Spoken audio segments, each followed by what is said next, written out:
I started my sustainability journey back in middle school. I was an ice skater, and I spent long days at the Igloo Ice Rink in Mount Laurel, New Jersey. This was obviously a sports facility. We had a lot of hockey players coming in, a lot of figure skaters coming in, and I noticed that not one person standing by the boards of the rink was drinking out of a reusable water bottle.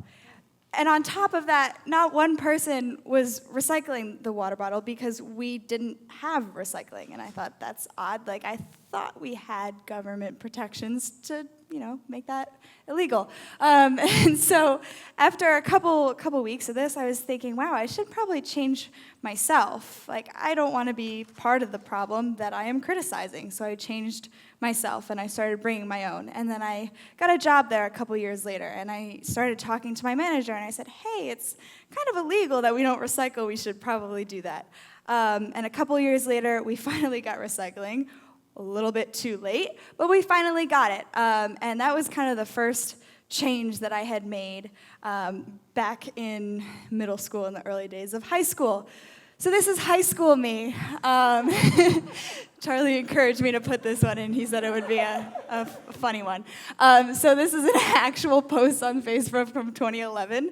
I was the only person in my high school environmental club. I started out in the beginning of the year, and I am not joking. I was, after like a couple months, everyone was out but me. And so I was inspiring change. Recycling was just always my thing. So I would pull out water bottles from the trash can and, hunt my friends down and find out who did this. And I was inspiring change back in 2011 too. My friends were saying, oh, well, they already took the cap off. I mean, that's kind of good. So that was me in high school. And then I came to GW, instantly found my place in Green GW, our environmental club. I came to college, I wanted to be a diplomat. I wanted to study international politics, and I wanted to fix the world's problems, essentially. Green GW was just one of those venues that I started out in, and I worked my way up, and I was the recycling committee chair freshman year. Sophomore year, I became president, and I got this email as soon as I got access to the email account, and it was Turning Green, and they're saying, hey, Project Green Challenge, join us. And I had no idea what Turning Green was. I had no idea what Project Green Challenge was. So I sat on a conference call at the beach listening to all these people talk about Project Green Challenge, and I was blown away. I said, how are these people changing their lives in 30 days? So I signed up. I got involved. Then I got mono, and I did probably one day. But I signed my friend Charlie up. Charlie did amazing. Charlie was so committed the whole month. I was so inspired by his work, and I was so inspired hearing his stories when he came back from the finals last year. And so after that, and after meeting Judy and Aaron and the whole Turning Green staff at our Conscious College Road Tour, I said, this year is going to be my year. I'm going to come back, and I'm going to commit myself fully and become the conscious person that I'd like to think that I am. And so even from Charlie's experience, I could see his ripple effect taking its effect in me. I learned about zero waste. This was something I had no idea about, even though I was really into recycling and really into using reusables.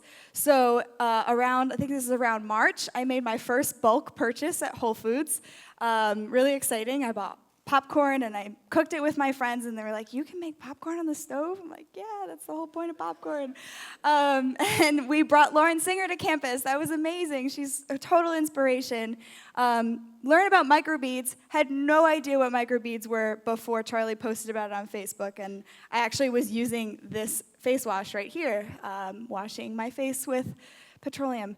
And I'm not really excited about that when I found out. So Charlie came back with some Acure, and he was like, I have like 3 bottles of this, so you should try it. And so I switched to Acure, was blown away, and those were some of the biggest changes that I made in 2014. And so then Project Green Challenge 2015 comes along, and I learned absolutely so much. And some of the biggest things for me with Project Green Challenge were growing on my sustainability knowledge, but really sharing my sustainability knowledge and sharing what I was learning with my friends and creating those ripples and making those ripples larger and inspiring my friends to start their own. The most amazing experiences that I had were cooking my Flossin meals for my friends. I also was an RA last year, so I brought my residents in, I brought a former coworker in, and we made carrot salad and homemade ginger ale. And an actual thing that my friend said to me, she said, "I can't believe you cooked us this hippie meal and we liked it." I said, "Well, I did my job. My job's not done, but most of it is." And I took my friend Nick to CVS, and I said, "Act like you're buying everything you need to get ready in the morning." And we went through, we used the Think Dirty app. Everything came back 10s, toxic 10s. He was blown away. He's an environmental activist himself, and he had no idea that what he was using was probably harming him. So, Project Green Challenge did so much for my life. I was environmentally conscious before, yes, but since then I've been a completely changed person. I have changed the way I see myself in society. What I've been saying is I no longer see myself as a consumer in the country of the United States of America. I am a citizen, and I am a person, and I am a soul. So my sole job is not to consume. My sole job is to be here and share what I learn. So I've given up buying new clothes. I've given up buying new things in general. Try to buy used, and those are kind of the biggest things. And I mean, here's a lot more. And then I saw my ripple effect start to come around. My friend Jack up top was actually my RA freshman year, always had a water bottle with him. I said, "Why? DC water is so good and it's so much safer." So he finally was carrying around a water bottle. I had my friend Christina in Edinburgh air drying her clothes, and my friend Katie picking up trash at the National Mall. One of the coolest things is my friend Tisha goes to Westchester University, and she has a consignment shop on her campus that she had never been in. And I said, "Hey, there's that cool shop. You should go check it out." So she did. She came home with that North Face jacket. She's like, "Can't believe I got this for $40. That's a bargain." Couple weeks later, she said, "Hey, I think I'm going to work there." I said, "Oh my gosh, that's amazing. Like, get me some discounts." And she did, and now she works there.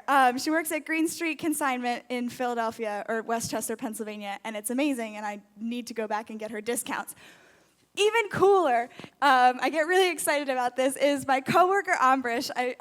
I was in the office on a Monday, which was a zero waste day, and he's asking me why I'm carrying around my trash. So I explained zero waste, and he said, oh, that's weird.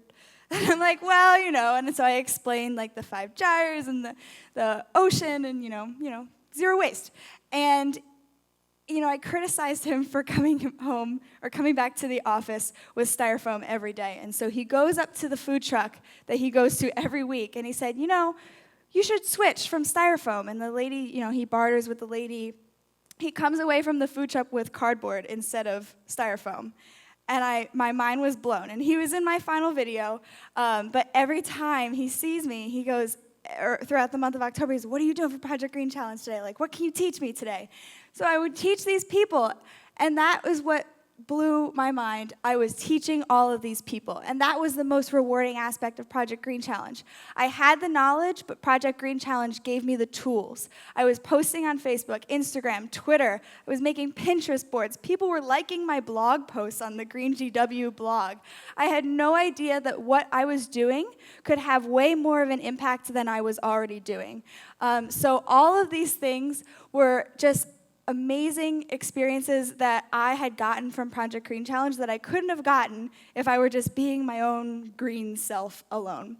So this was me. This is my high school life for the most part. I was carpooling, recycling with my friends, and sounds like an activity. I was recycling with my friends. And then this was my life during Project Green Challenge. I was planting bee-friendly plants.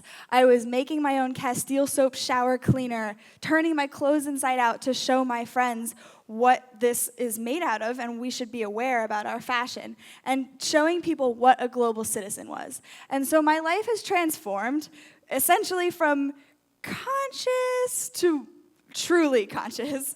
And that is what Project Green Challenge has done to me. It's given me the tools, and it's given me all of the opportunity to share what I've learned and share my ripple for everyone. Thank you.